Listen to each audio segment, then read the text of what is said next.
Alright folks, Technical Foul Podcast, episode number 9. We got our boy Righty to my right this time, not to my left. We got our boy Sikko to my left. Sikko to the left. My boy Sikko's out here. We're going to be talking about his music.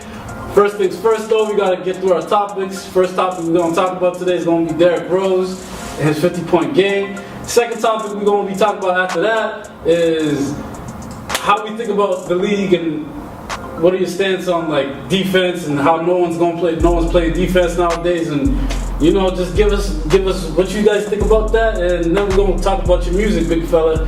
Sikko, what's up? What's up, big boy? Hey man, I'm feeling great. You feeling great? I'm feeling good. Yeah? Yeah. You straight? A lot of energy these days. Yeah, like you look good. You got your music coming out and everything, but we're gonna talk about that later. Let's talk about Derrick Rose, guys. Man. First start of the year, huh? Crazy. First start of the year after the Timberwolves are going through a whole lot of soap opera bullshit, you know? Comes in, starts against the team that waived him, you know? He's had a lot of trouble with his knees and whatnot. By the way, the team that waived him, for you guys that don't know, is Utah Jazz. That's the only team that's ever passed up on him in the NBA. So Thibodeau's like, yo, I'm gonna start my homie. He starts his homie. What happens? Guy comes out, ooh, 50 piece to the head. And then to finish the game, what happens? What happens to finish the game? He blocks the game time shot. The possible game time shot from the Utah Jazz, he blocks it. That's like a perfect way to end it. But then the next day he injures his ankle, so, you know, it's kind of fucked up. Yeah. But I want to know what you guys think about the 50-point game. Right, we're going to start off with you since, you know, I know you like Derrick Rose, but... I'm not going to go and talk about his future, but I'm going to say, it was dope to see for one night just him back on top of the world, you know? Yeah. It's like for the younger people that haven't watched him, or that are new to the NBA, like there was one point in time that he was on top of the world, bro. People don't know that. The young fans right now, they don't know that, man. Bro, they don't know that. He was the MVP when LeBron was in his prime. Right. Kobe was coming off of 2 final MVPs. Right. He still had the big 3 in Boston. Like, he was at the top of the league, though, at like 22. So it was just dope to see him after everything he's been through. The injuries, constant clowning. I never really got the whole clowning Derrick Rose, that whole wave. Yeah. But just him getting past it, scoring 50, bro. Even if it's just for one night, you get to see him back like that. Yeah. It was dope to see. Do you think it was dope, the fact that Thibodeau definitely, like, you think it was, like, premeditated to the point where it was, like, Thibodeau, knowing Thibodeau, you know, he's kind of, like, he's a guy like that because I know him from days he coached the Celtics and whatnot. Like, you think he planned out, I'm going to start Derrick Rose against the Jazz, and I'm going to let him do him. I mean, I don't know about all that, but I'm just happy that Thibodeau was coaching, because in my opinion, if he wasn't, I don't think Derrick Rose would be on the team right now. Right. It's just that relationship that they had from the past. That he was able to go out there. Maybe it was because, Derrick was like, like, put me in there against the Jazz. Like, they waived me before they even saw me play. And people don't know the last 2 years, he's been playing the 2 position and a little bit of the 3 position, which is crazy. Which is crazy because, like, I know my generation is, like, the generation that we come from, we know Derrick Rose being, like, a point guard. A point guard. Not even a point guard, a point guard, bro. Like, the one, bro. Like, he was the guy from 2009, I want to say, to 13, bro. Mm-hmm. To 13, he was that guy. When he tore his... And then when he tore his... And then he tore his meniscus. Yeah.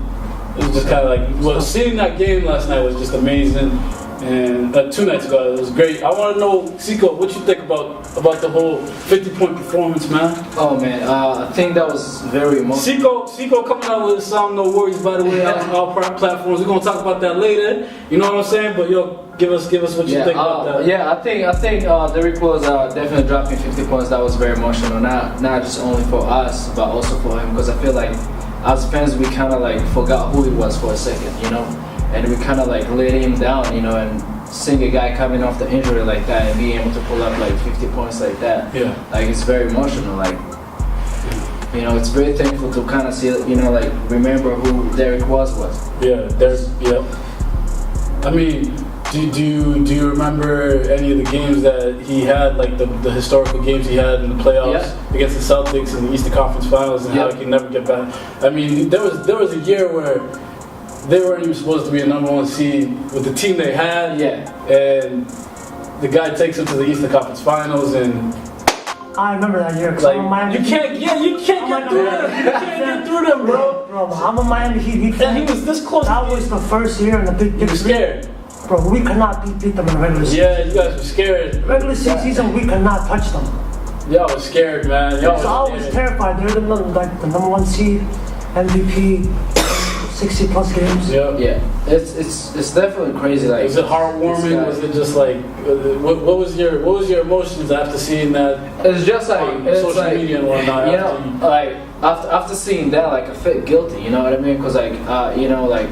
Because you were talking shit about him, huh? No, I wasn't talking shit about him, but like I wasn't really, you know, like classifying him, you know, as one of the greatest players, you know, that who have done it, you know, because like, you know, especially like if you look at within this world right now that we're in, you know, like everything's moving fast, so like, you know, we like what's current, you know, and we tend to forget, you know, where people came from, and seeing Derrick Rose, you know, like bring that 50-point game.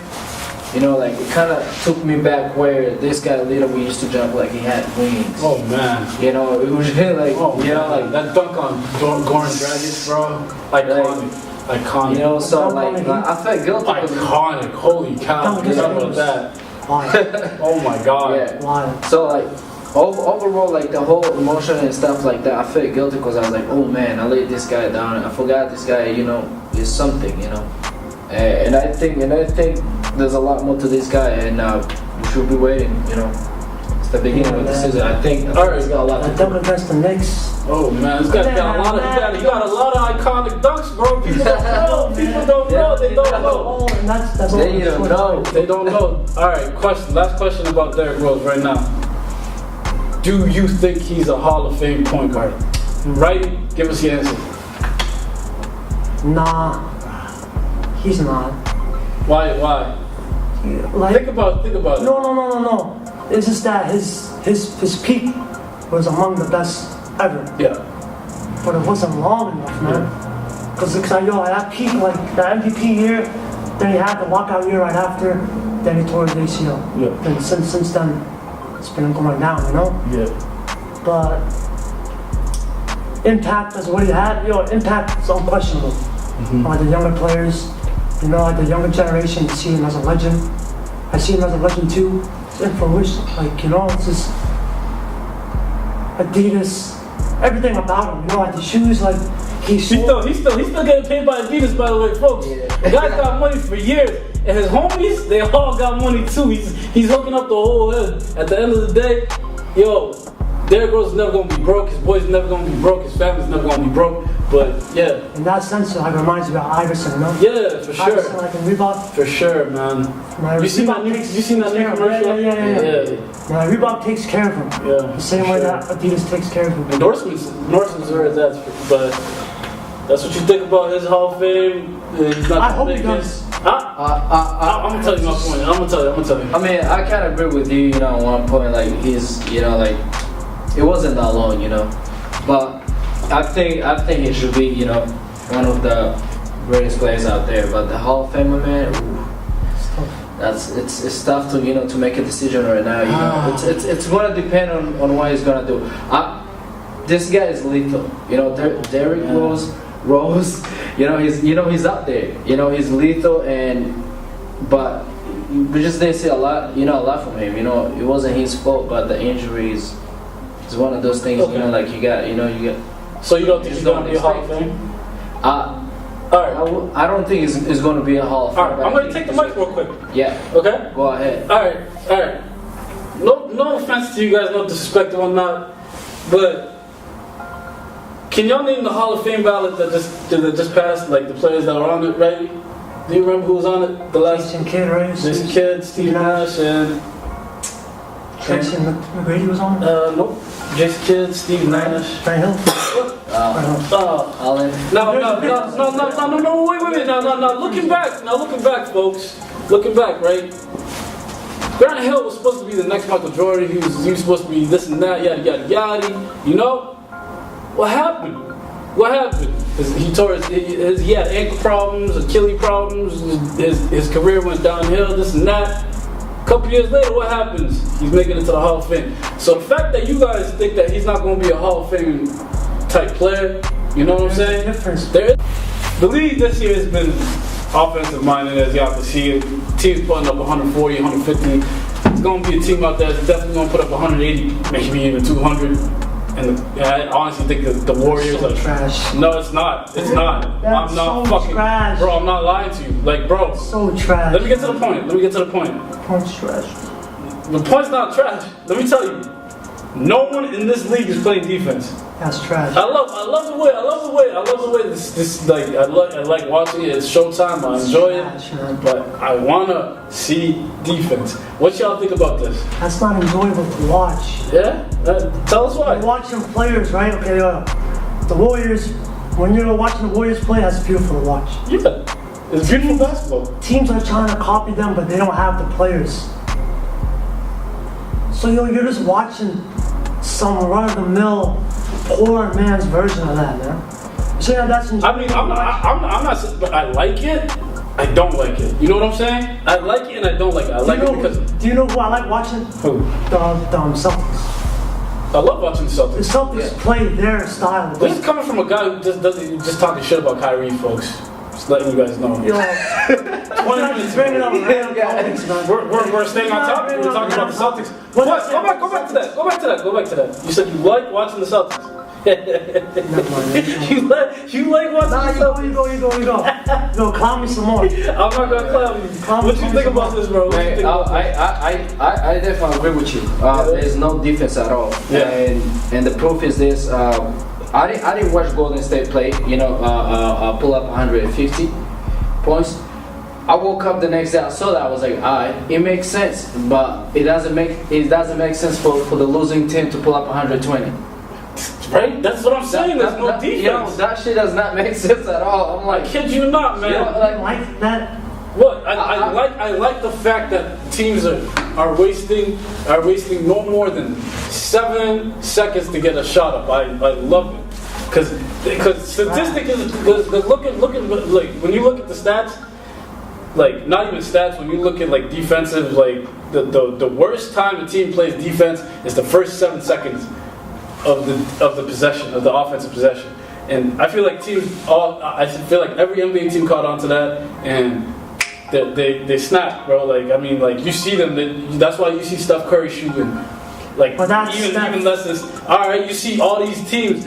Dribble, drive to the point where it's like, oh, now I would like.